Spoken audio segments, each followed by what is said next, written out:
In früheren Jahrhunderten und Jahrtausenden wurden in schwierigen Situationen die Götter befragt oder Orakel. Heutzutage wird gechannelt. Wie kommt es, dass manche Channelings sich so sehr ähneln? Was steckt dahinter, wenn andere Channelings uns vollkommen absurd vorkommen? Und was könnte man als Channeling-Filter bezeichnen? In der Rückschau betrachtet, channele ich schon seit ewigen Zeiten. Seit ich regelmäßig meditiere, und das ist auch schon etliche Jahre her, weiß ich, dass ich channele. Und seit kurzem traue ich mich, solche Channelings auch zu veröffentlichen. Ich wage mal zu behaupten, jeder, der es für möglich hält, kann channeln. Jeder hat Zugang dazu. Jeder hat Zugang zur geistigen Welt, zum Universum, zu Gott, wie auch immer du diese Instanz nennen möchtest. Und je nachdem, ob wir daran glauben oder eben auch nicht, werden wir den Botschaften, die wir erhalten, aus dem Universum, von Gott, aus der geistigen Welt für wahrnehmen, uns danach richten oder eben auch nicht und es abwehren.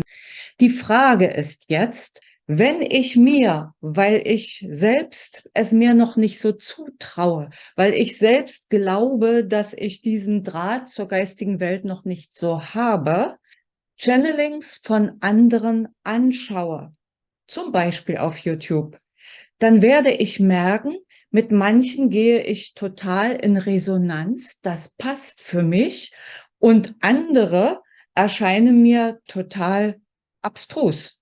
Da frage ich mich, was reden denn die da?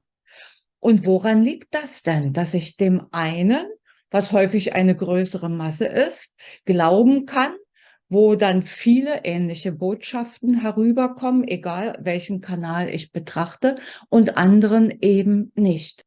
Nach meiner bisherigen Erkenntnis, und der kannst du folgen oder es eben auch lassen, ganz wie du möchtest, hängt das ganz viel mit unserem Grad der Bewusstheit, mit unserem Grad der Öffnung für das Ganze zusammen.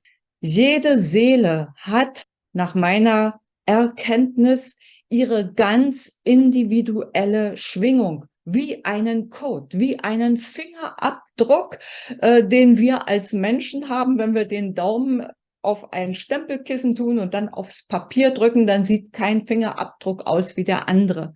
Und genauso ist es auch mit unserem Schwingungscode, mit unserer Seelenschwingung.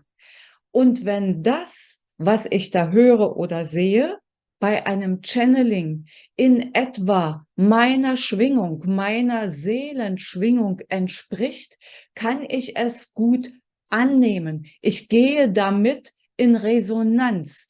Wir schwingen dann sozusagen auf derselben Welle. Und da im Moment ganz viel geschieht im globalen Menschheitsbewusstsein und die Schwingung sich erhöht, sukzessive bei vielen von uns, werden alle, die sich Channelings überhaupt ansehen, natürlich auch schon auf einem Level der Öffnung sein, so dass sie das annehmen können, was ihnen dort entgegengebracht wird. Ist dem nicht so, entspricht das nicht unserer Seelenschwingung, werden wir das als Dissonanz erfahren und uns nicht damit identifizieren können.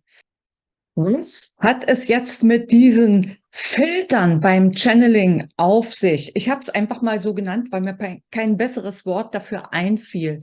Egal, ob du im stillen Kämmerlein für dich channelst oder ob du dir irgendwo Channelings von anderen anschaust, sei dir darüber im Klaren. Und das ist meine persönliche Erkenntnis. Die kannst du wiederum glauben oder auch nicht. Es sind Filter da für das, was durch ein Channel-Medium hindurchkommen kann. Aus meiner Sicht ist nichts, aber auch gar nichts die absolute Wahrheit, der sogenannte Heilige Gral. Wir sind Seelen mit unserer Seelenschwingung.